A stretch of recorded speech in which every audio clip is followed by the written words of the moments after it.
There and back again. A pocket's tale. Now, where to begin? Ah yes, concerning pockets. No thank you! We don't need any more tech reviewers, YouTubers or social influencers! How about cast and crew?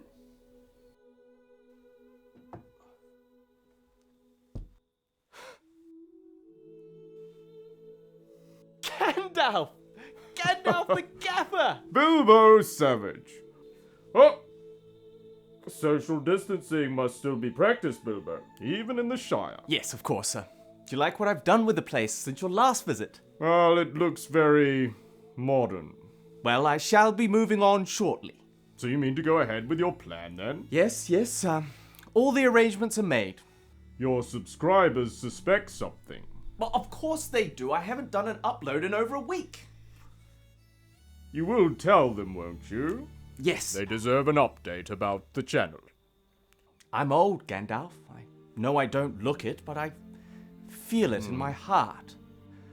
Like a roll of gaffer tape spread too thin. I need a holiday from YouTube reviews, and I don't expect that I shall return. In fact, I mean not to. I'll just disappear. Poof! What about your affiliate links? My mind is made up. You will keep an eye on my comment section though, won't you? 2 eyes, as often as I can. Especially for trolls. Thank you, Gandalf. What about that 6K Pro of yours? Is that staying too? Yes, it's in a box on the mantelpiece. No, wait, it's here. Isn't that odd? Yet, after all, why not? I mean, why shouldn't I keep it? I did all those tests. I think you should leave the 6K Pro behind, Bilbo. Is that so hard? Well, no. And yes. Now it comes to me, I don't feel like parting with it. It's mine. There's no need to lose your chill, Bilbo. Well, if I've lost my chill, it's your fault. It's mine. My pockets. Have you heard of gear acquisition syndrome? You want it for yourself. Bilbo Savage! Do not take me for some cinematographer of high resolutions! I'm not trying to rob you. I'm trying to help you. You're right, Gandalf. I must return the pocket. I don't need another cinema camera. Well, yes, you have the C200. It's late. The editor's long. It's time. Bilbo. The pocket? Yes.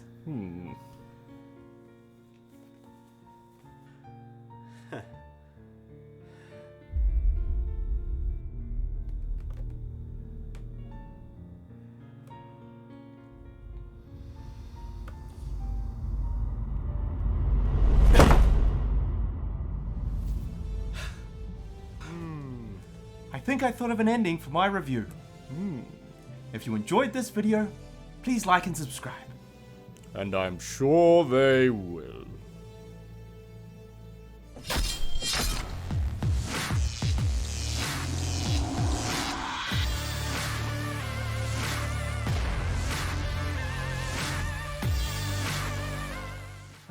Blackmagic Pocket 6K Pro. It seems like we've known each other forever.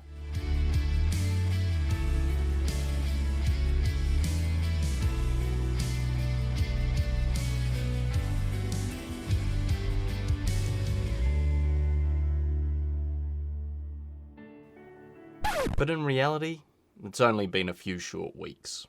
Hey everyone, my name is Guy Pigden. I am the Savage Filmmaker. I make feature films, web series and shorts, and I'm here to give tips and advice to indie filmmakers about how to make those things. I've spent a lot of time testing the 6K Pro over the last 3 weeks and trying to put it through its paces. I've tested it now in controlled corporate and creative environments, along with regular natural light tests. I still need to take it on months of jobs and film sets for the most comprehensive picture, but overall I feel I can provide some pretty in-depth thoughts on what you can expect should you decide to purchase it. I'm not a super technical reviewer. If you're looking for deep dives on color shifts, moire, dynamic range, and extreme stress tests, you'll need to look elsewhere. But as someone who has worked with the camera daily in a variety of shooting environments, I can definitely shed some light on the practicalities of filming with it. What's good, what's bad, and what I've discovered so far. With that out the way, who is this camera for? How does it fit in with the current equivalent cameras on the market? And what are the differences between it and the old Pocket 6K? Let's take a look at some footage.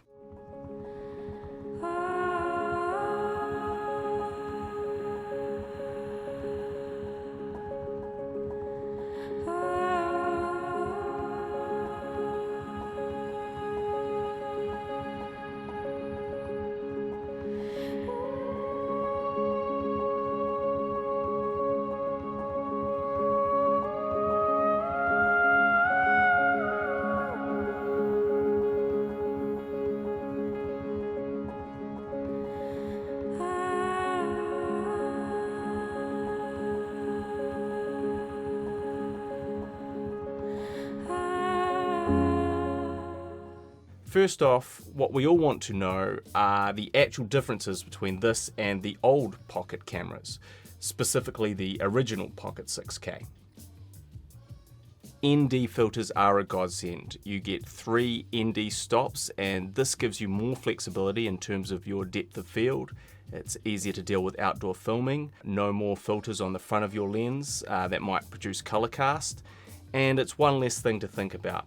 Allegedly, they also work as IR cut filters, which eliminates IR pollution, a long-standing problem with previous generation Pocket cameras. On this outdoors shoot, my 70-200 lens is stuck at 2.8, so I could only control my ISO and use these ND filters to get correct exposure. You can really see how much they help, and this alone removes so many headaches on set and allows you to find your exposure quickly and in turn start recording quickly. You can also more easily control your depth of field, which is sure to be a favorite for budding cinematographers. Touchscreen. The touchscreen monitor is excellent and truly negates the need for an additional monitor, which is absolutely game-changing. This, along with the ND filters, are the 2 biggest reasons to purchase the 6K Pro. It makes the whole camera more streamlined and compact. The old monitor often just ended up being a really oversized touchscreen that you never used for actual monitoring of your image. You'd control everything from it, but then you'd check another monitor to actually watch what you were filming, thus defeating its main purpose and its size. With the 6K Pro, there are no such problems, and with the added ability to tilt the screen, this is perfectly usable in all situations. In fact, by making it brighter, maybe a little sharper, maintaining the great touchscreen controls and adding tilt, there is no other camera on the market that can hold a candle to it in terms of screen size, screen brightness, and touchscreen capabilities. Blackmagic here are in a league of their own. I used the screen in bright sunlight and found it completely usable, and if you added a sun hood, it would be even better.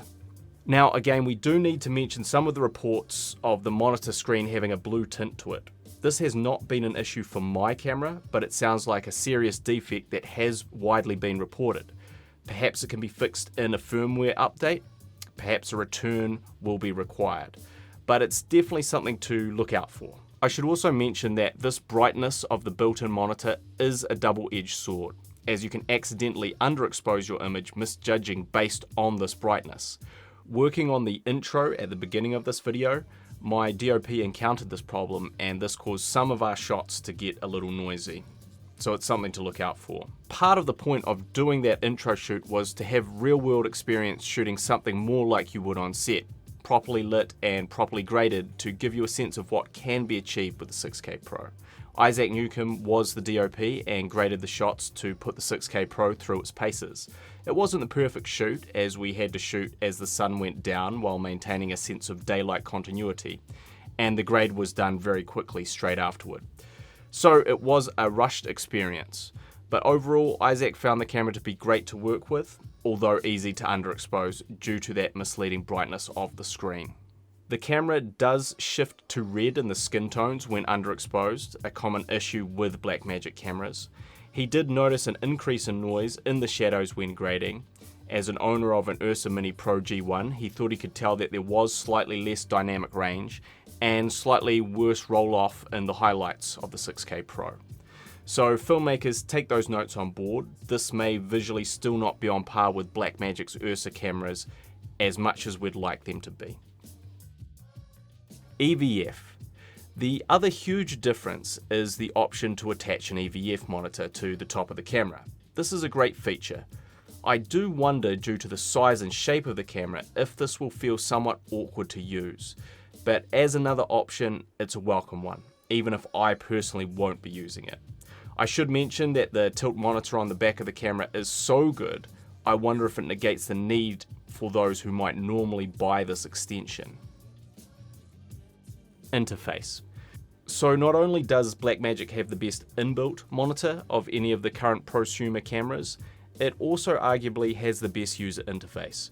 I've never used a camera system from Sony or Canon that is quicker or more intuitive to dial in your settings. Everything is a few button presses away, and everything is laid out in a sensible, efficient way, which takes almost no time to familiarize yourself with. While not new, this camera menu system is another big win for the Pocket 6K Pro. But this does lead to Blackmagic quirk number 1, the double LUT effect. One of my favorite things to do when filming and quick turnaround content is to bake in a LUT and shoot in ProRes. This means that the LUT is already applied to your footage in camera, and essentially what you see is what you get. If you're handing this off to people who don't color grade or don't understand log footage, baking in your LUT gives you a way to hand off that footage without the need for further adjustment. But what I noticed is that if you play back that footage with this setting on and the LUT preview also switched on, for some strange reason the camera will apply that LUT twice in playback. What you end up with is a scary situation where you play back your footage and it looks terrible, only to realize in the edit that it's the camera's monitor that is misleading you, as you are not seeing the real image, but the LUT layered over it twice. Why Blackmagic haven't fixed this confusing issue is anyone's guess, but hopefully we'll see it in a future firmware update. Ports.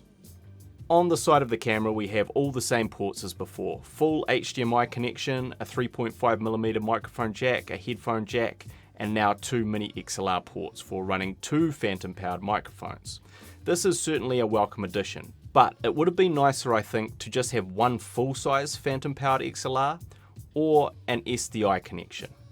I have never found Blackmagic's preamps to be very good, but there's further testing on this in another video. Looking at the mini XLRs, at least on my camera, they seem quite loose and very flimsy. Using the mini XLR inputs, they were quite stiff and difficult to get in. They appear cheaply made, and I feel like they would not last long after repeatedly plugging and unplugging from the jacks. Definitely a cause for concern. You can watch my XLR port test here, but I must say I was very surprised at how clean those preamps sounded. Much better than what I remember my 4K pockets being. All the audio in the Lord of the Rings segment was also recorded straight into the camera, so you can judge that audio as a barometer for what you might get out of those ports. B-RAW. Now let's talk about B-RAW. B-RAW alone is worth the price of admission for someone wanting to start filming in RAW without the cost of massive file sizes. The amount of shooting options is also unparalleled. All flavors of 6K and B-RAW are available, but 4K options are windowed, and there is a large sensor crop of 2.34. I'm told this is the only way for the RAW sensor to work, but many people would love to shoot RAW 1080, for example, if there was some way to use the full sensor readout. However, ProRes offers those lower resolutions, and the good news is there is no crop on the 6K sensor here. For most filming scenarios, ProRes is still a fantastic option and a highly usable codec.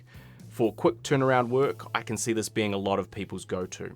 I use ProRes for YouTube content when mixing between my C200 and the 6K Pro, and for most corporate work. It's just another degree of welcome flexibility when choosing how you want to film your projects, so it's another big plus. Shooting in the cropped modes in B-RAW is also an interesting way to punch in with the camera to extend your lens's coverage, where a wide shot can be a close-up and you don't need to swap your lens, you can just shoot at 4K instead of 6K. Employing this method, your 35mm lens in 6K would become an 82mm-ish lens in 4K mode. Another great option to have for filmmakers trying to make their resources stretch further. B-RAW as a codec is a revelation. Being able to shoot 12-bit RAW images that are not terabytes in size and that can be edited easily on very modest computers is such an important thing for those who want to film in the best quality but don't want to pay for the storage and grunty computers that are needed for editing traditional RAW footage. This leads into DaVinci Resolve Studio, which you get free with the camera. This is the new version of DaVinci Resolve 17, finally out of beta, normally 500 New Zealand dollars. Another amazing deal. Resolve is stable, fast, and works beautifully with B-RAW footage, creating an almost perfect ecosystem. Yes, I think it's better than Premiere Pro. Yes, you should start using it. I've been finishing my film projects in DaVinci for years using its color grading tools, but it's now viable to make the jump exclusively to it for editing as well, and it's a transition that I hope to fully make by the end of this year. While DaVinci is not part of the camera per se, it is a consideration that you should think about, as shooting amazing high-res footage doesn't get you anywhere unless you can edit it together. And being able to do so easily, cheaply, and effectively with B-RAW paired with Resolve is almost like saving you the cost of a whole new computer and storage solution. This is where Blackmagic is saving you, the consumer, huge on its cost of ownership versus many of the competitors. It's depressing to spend all this money on a camera and then have to spend perhaps the same again on a computer good enough to edit that footage. Using B-RAW, you may not have this issue. Frame rates. In terms of frame rates, you just get your standard 24 or 25 frames per second and 50 frames per second at full resolution. In windowed crop mode, you can go up to 120 frames at lower resolutions. Personally, I find that shooting things at 50 frames per second at full 6K suits my style best, and it looks great. One of the best aspects of Blackmagic's intuitive interface is you can switch to slow motion at the press of the HFR button. This makes it so easy to get something in the moment without fiddling and navigating through a bunch of menus. Looking at the slow motion footage shooting 2.7K at 120 frames per second, it looks good. This is a very handy option to have if you like your slow motion slow. Perhaps this is an undersold aspect of the camera. 2.7K is still a great resolution for videos, so Blackmagic is really providing more value for money here. The only real problem with this mode is that you are cropping in on the sensor dramatically, so it can be hard to get far away enough from your subject if you're in a cramped environment. To give you some perspective, in this shot I'm standing at least 3 meters away from the camera, and I'm using the Sigma 10 to 20mm wide angle lens set to its widest angle of 10mm. So you're going to need a very wide lens or very wide open spaces to really make the most of this format.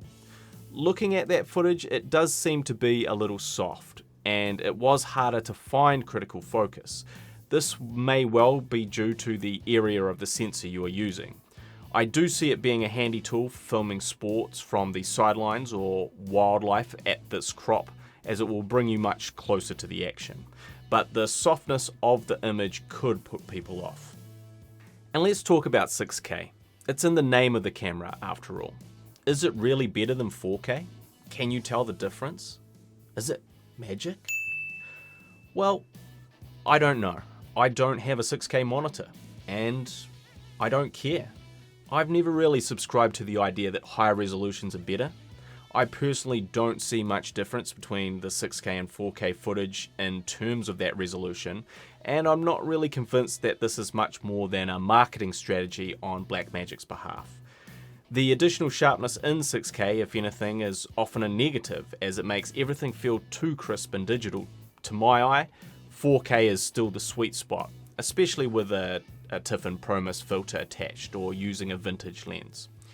I think as we continue to strive for higher resolutions, it seems more like a detailed computer image than a cinematic film look. Low light. I took the camera out one evening to shoot some low light footage and see how it held up. Blackmagic cameras have often had a tendency to fall apart in low light situations. I love filming with only natural or available light because it gives you a lot more freedom both in your locations and what you need to take to those locations. It lowers your filmmaking footprint, and for those of us who don't always ask for permission when location scouting, this can be a big bonus. Looking back at the footage, there's no doubt it is a little noisy, even with some denoise applied, and you do have to take advantage of Blackmagic's dual native ISO. When exposing between 400 and 1000 with my Sigma 1.8 wide open, the image was just too dark. But bumping it up to ISO 1250 gave me a great boost, and I was pleasantly surprised. It's not going to rival Sony cameras here, but it's definitely very usable in this type of environment, and that's another plus for this camera. Recording options are the same as previous pocket cameras. You can record to SD cards, a CF card, or externally using the USB-C cable and a solid-state drive. This range of options makes recording solutions some of the most affordable for this level of cinema camera. So nothing's changed here, but it's still great. More savings, more flexibility, thank you Blackmagic. My preference has always been to shoot with 1TB SSD drives, but at the highest quality 6K B-RAW settings, these may not be fast enough. In my experience, they have been incredibly reliable for anything I've shot, but I'm normally shooting RAW at 12:1. But it's not all roses, and now it's time to address some bad about the camera. One of the biggest criticisms of the original Pocket 4K and 6Ks was their shocking battery life, and well, this is one area that sadly has only very marginally been improved. Battery is still bad. The claims of fixing the battery problem are greatly exaggerated. In fact, in my testing, the battery problem appeared to be almost exactly the same, offering perhaps 10 minutes longer with just over 50 minutes of continuous runtime. Essentially, it seems Blackmagic have changed the battery to another battery just as ill-suited. The Sony MPF570s, which are still small batteries and still can't offer much juice for a camera as demanding as the Pocket 6K Pro. So while I applaud using a very accessible and affordable battery, if you have to buy 6 to 10 to last you one day, then are you really saving any money? Why they couldn't have just used a slightly bigger Sony battery makes very little sense, but here we are.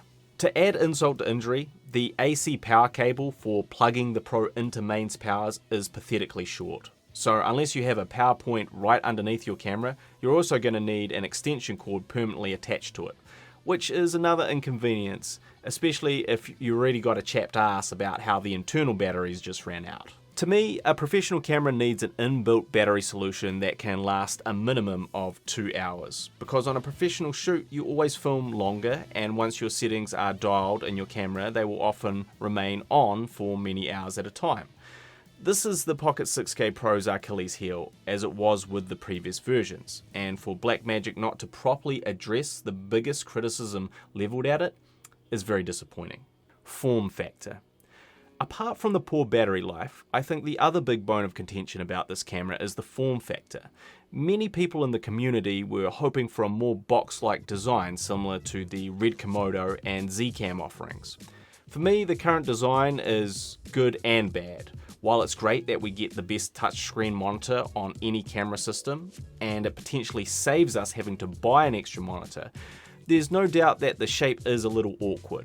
And it gets more awkward if you add the battery extension. You can see my review about that here. All that being said, having the monitor and touchscreen built right into the camera is very handy in most situations. In the end, it's really about your preference and style of shooting. Tripod in-studio users will find the shape excellent for their needs, while people doing handheld run and gun work may find it more frustrating.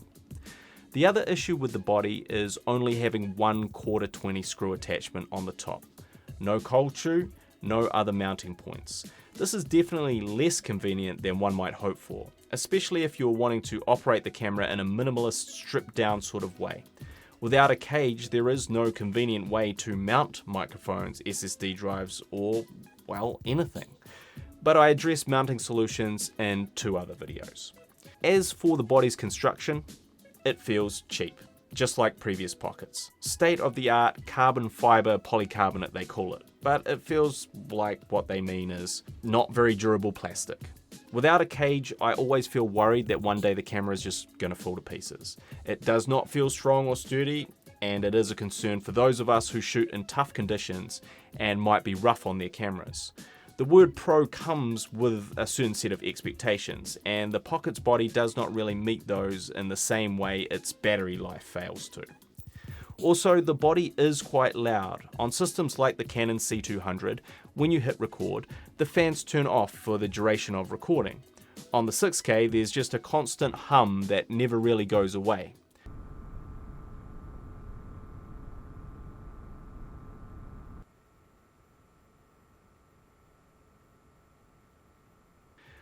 Whether this will cause audio issues for you really depends on how close your microphone is, but if you're attaching a mic to the camera, you will definitely pick up some of its noise.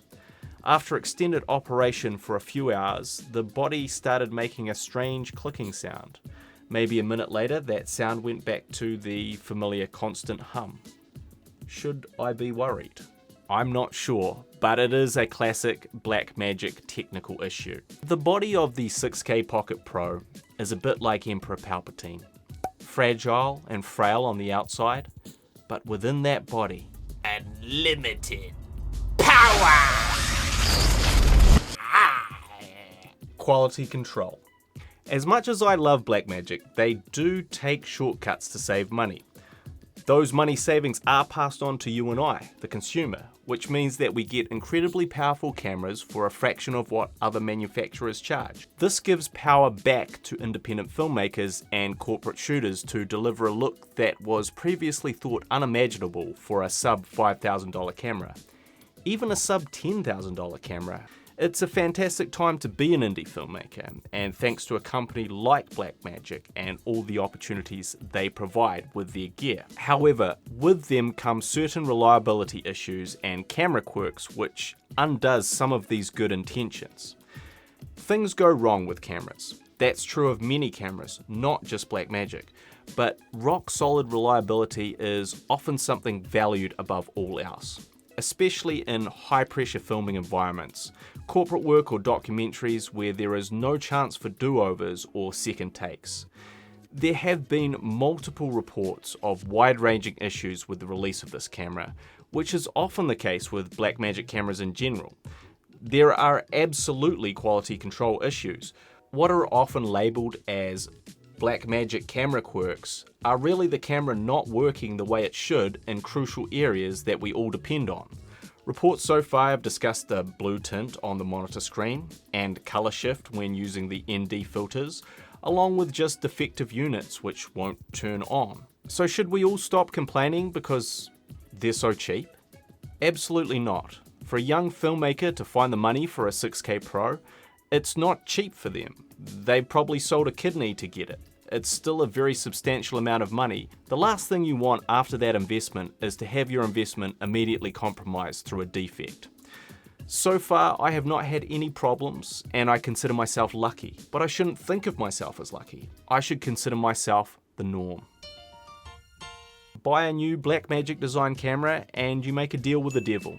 Will you get the most powerful, best value camera on the market? Or will you get a dud version that is riddled with problems and needs to be sent back? I owned the Pocket 4K for over a year and absolutely loved the image coming out of it. But I switched to a Canon C200 for a lot of my corporate work, even though I found the Pocket 4K's image to be superior and its codecs to be much more convenient. I switched because I could not trust that the Pocket 4K was going to function as advertised 100% of the time. You can't explain to a client about Blackmagic camera quirks, you just need it to work.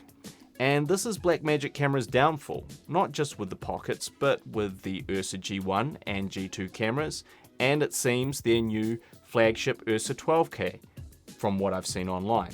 Quality control and reliability are two areas that Blackmagic must absolutely address if they want shooters to truly trust their products. On the flip side of this, we can't talk about this camera without talking about its incredible value proposition for filmmakers.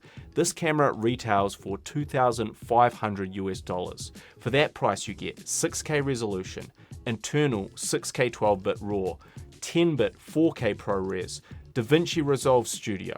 Let's look at the Canon C70. $5,500, which cannot film RAW at all, and that can only film in 4K. It also doesn't come with DaVinci Resolve, arguably the best piece of post-production software for creators in 2021. Going to the Sony a7S III, it's $3,500, no internal RAW, no 6K recording, no ND filters. The FX3, $4,000, same options as the a7S III with the same sensor and a different body. The Sony FX6, $6,000, same recording options and sensor as the other two Sony cameras.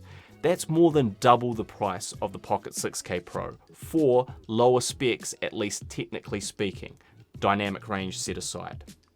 Then we have the red Komodo, which matches the 6K resolution of the Pocket 6K Pro, but is also more than double the price. And that's without buying the accessories needed to get it up and running.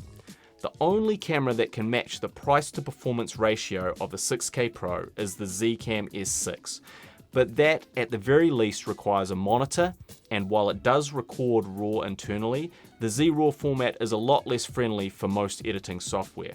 Critically, the Zcam S6 also doesn't have internal NDs or XLR ports, so while on paper the cost of each are the same, the actual cost of owning a Zcam would be considerably more.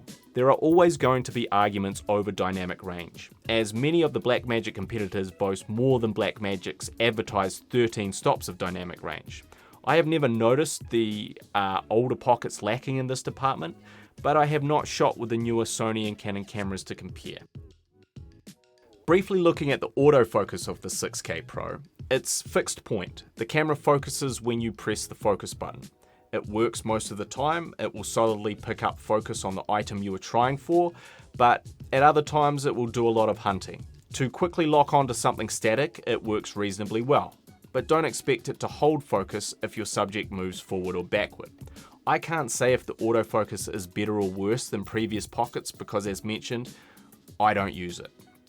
Sony and Canon cameras in this tier do have very good autofocus. If you use or rely on autofocus heavily, this camera is not for you, and you need to save up some more money for one of the alternatives. But if we consider that most cinema cameras require manual focusing, and that manual focusing is a very important skill for any camera operator to be proficient in, then this is a non-issue. Autofocus is great in certain situations, but it's far from a deal breaker as long as you're aware you won't really have it going into this purchase.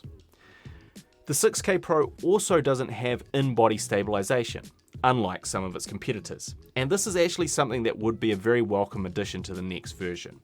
If you're filming without any type of gimbal, tripod or shoulder rig, but just holding the 6K Pro body, you're going to run into issues with shaky, jittery footage. Many cinema cameras don't have this feature, but I think in the future they will, and it would make it easier to film with the 6K Pro stripped down, providing more options for faster, more flexible run and gun shooting. The bottom line is, at this point in time, there is no other camera on the market that offers this level of value for the money. And in fact, most equivalent cameras are near twice the price. This is the lowest barrier to entry for filmmakers looking to start recording in a RAW format at higher resolutions, apart from, of course, the previous generation Pockets. For the price, what the Pocket 6K Pro offers is quite frankly unbeatable. We also haven't mentioned how perfectly this camera suits being used as a B cam for something slightly higher end. Just stick it on a tripod and it's ready to go. Raw recording, beautiful color science at unnecessarily high resolutions. A wonderful companion to an Ursa Pro G2, or maybe even something like an RE. The Pocket 6K Pro would be a valuable tool in your arsenal as a small form factor camera that can get into tight filming spaces where your larger A camera cannot. So, is the Pocket 6K Pro for you? Well, if I was an indie filmmaker looking to buy a camera today, this would absolutely be my first choice. If you lean more toward corporate work or quick turnaround content, then perhaps this camera is not for you, although it could be used very effectively in that world, and I have already done several shoots like this. Anyone who has a Pocket 4K and loves it, yes, I think this is worth the upgrade. Anyone with a 6K, you must decide if ND filters and a better tilting screen are worth the cost, and that probably depends on your style of shooting. You are not paying for a better image, you're paying for additional conveniences. but the enhancements have certainly taken the 6K Pro up to another level, and it has definitely made the shooting experience much more fluid. My final thoughts? If you're willing to forgive the awful battery life, cheap housing, somewhat awkward form factor, and risk any ongoing Blackmagic reliability quirks you may encounter, you'll save an absolute boatload of cash. You'll also have a beautiful image which has never been easier to edit affordably and quickly. So roll the dice to save over twice the price, but land on a dud and your reputation is mud. If you've enjoyed this video or found it helpful, please like and subscribe, and you can let me know in the comments where you sit on the 6K Pro. Where do I stand? Will I be holding on to it after completing There and Back Again, an in-depth review? Well, as an indie filmmaker, I love to gamble. So I think the 6K Pro is going to be my go-to camera for the next few years, replacing my Canon C200 for a lot of the work I do to make some really exciting content. So far, I'm very happy with my purchase. Or should I say, my pockets.